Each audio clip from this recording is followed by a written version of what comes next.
नमस्कार, मैं आज 24 लाख स्टूडेंट से बात करना चाहता हूं जिनको नीट पेपर लीक से नुकसान हुआ। सड़क से संसद तक हम आपके साथ खड़े हैं। 24 लाख स्टूडेंट से मैं कहना चाहता हूं, आप अकेले नहीं हो। पिछले 7 साल में 70 बार पेपर लीक हुआ है और 2 करोड़ युवाओं को पेपर लीक से नुकसान हुआ है। एक साथ हम ये लड़ाई लड़ेंगे और ये लड़ाई जीतेंगे। मेन इशू जो है वो हमारा पेपर लीक है। Sir, it's not only about 24 lakh NEET students, it's about whole family. There was a digital leak also this time. हमारे सोशल मीडिया अकाउंट्स बैन किए जा रहे हैं, हमारी वीडियोस डिलीट की जा रही हैं। मेरा नाम पूरे सा हम लोग नहीं हो पाता। और आपके हाथ में, अगर आप क्लैरिटी से खड़े हो गए और पीछे नहीं हटे, उन दोनों को आपकी बात माननी पड़ेगी।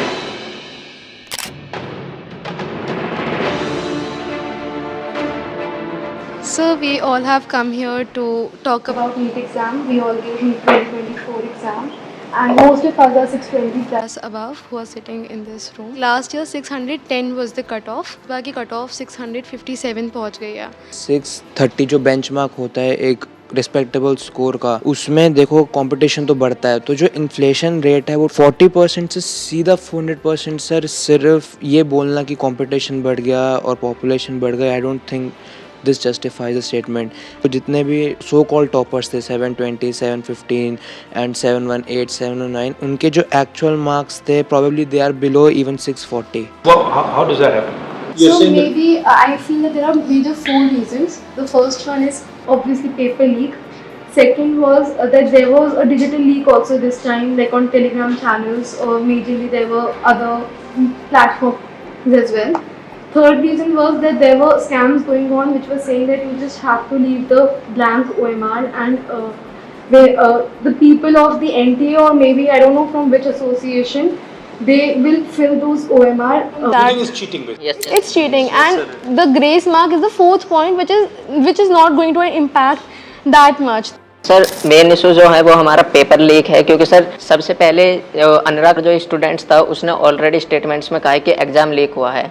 सर एग्ज़ाम लीक हुआ है, उसने ऑलरेडी प्रूवन किया हुआ है। और हम शिक्षा मंत्री श्री धर्मेंद्र प्रधान जी से मिले थे, उन्होंने स्टार्टिंग में कहा था कि एनटीए में कोई ऐसा कुछ गड़बड़ी नहीं हुई है, और जहां पर 2 सेंटर्स पर ये चीज़ देखी गई है उनको हम अभी वहां पर जांच की जाएगी।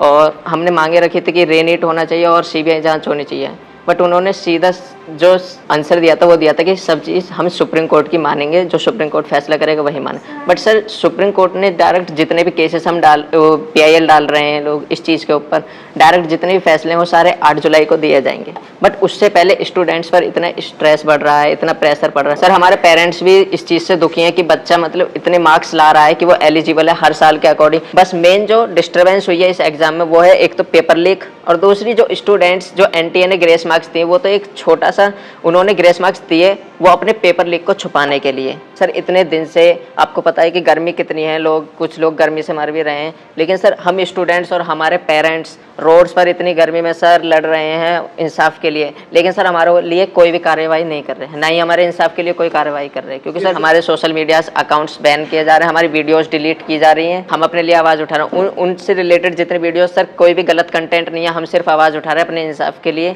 उसमें सर हमारे जो सोशल मीडिया अकाउंट है या यूट्यूब अकाउंट है उनको डिलीट किया जा रहा है, बंद किया जा रहा है। 1 day of the whole year, तो वो हमारा दिन डिसाइड करेगा कि हम डॉक्टर बन रहे हैं कि नहीं। मेरा पापा नहीं है सर, डैड नहीं है, मर गया। तो मेरा मम्मी अकेली है सर। सर मैं 2 साल ड्रॉप लिया सर। 2 साल में मेरे को स्टडी नहीं हो पा रहा सर, अच्छा से। घर में प्रॉब्लम, मनी का प्रॉब्लम, लॉन्ग टर्म में पैसा बजट नहीं हो पा रहा सर। ऐसा मैं सोच के मेरा माइंड भी अब ये भी लोड हो रहा सर, मेरा ब्रेन भी। मेरा मॉम पूरे सर हम लोग नहीं हो पाता, और एक बार नहीं हो पाता सर लॉन्ग टर्म लेना को, ऐसा सोच रहे। अभी रीनीट कराओ तो इजी होता सर। मतलब सर कंक्लूजन है कि रीनीट ही अब हो सकता है, रीवैल्यूएशन तो कोई नहीं होगा। नहीं तो अगर हम आपके लिए 2-3 चीज़ें कर सकें, सरकार के पर प्रेशर डाल पाए, तो हमें किस चीज़ों पे बोलना चाहिए? सर सबसे पहले तो रीनीट जैसा conclusion yes sir. Okay. Sir second NTA agency जो है वो एग्जाम्स ना ही कंडक्ट कराए, अगर वो नहीं करवा पा रहे हैं, एक्नॉलेज करें कि हम नहीं मैनेज कर पा रहे हैं। NTA as a concept is a failure. Yes. NTA पे हमारा किसी का ट्रस्ट नहीं है NTA पे इस time. First point re-exam, second point NTA is ना कराएं, third point एजुकेशन सिस्टम पे फोकस करें और काउंसलिंग सर से 4 पॉइंट ये कि जो बेसिकली जो ब्लाइंड स्पॉट्स हैं जैसे कि टेलीग्राम पर पेपर लीक होना, ऑनलाइन पेपर लीक होना, इसके ऊपर भी एक इंक्वायरी होनी चाहिए। Sir, it's not only about 24 lakh NEET students, it's about whole family. फिर सर जो बोर्ड्स का प्रेशर, फिर नीट में परफॉर्म करने का प्रेशर, तो सर बहुत सारे लोग तो मेडिकल ही नहीं लेंगे इस चक्कर में कि सर ऐसे क्वालिटी डॉक्टर्स बनेंगे जिनकी क्वालिटी कुछ नहीं है, जो ऐसे ग्रेसिंग मार्किंग करके अंदर गए हैं, जब वो डॉक्टर्स बनेंगे तो can you imagine the condition of the people of India. आपको क्या लगेगा, आप अगर कोई ऑपरेशन करवाने जाएगा क्या वो वापस लौट के आ पाएगा? हमारे पास इतने सारे केसेस होते हैं, मतलब हमारे मतलब नोन में कि भाई किसी को और का पेशेंट इसका स्टंट डालना है, उसका इंटेस्टाइन निकलवा दिया, उसका किडनी निकलवा दिया।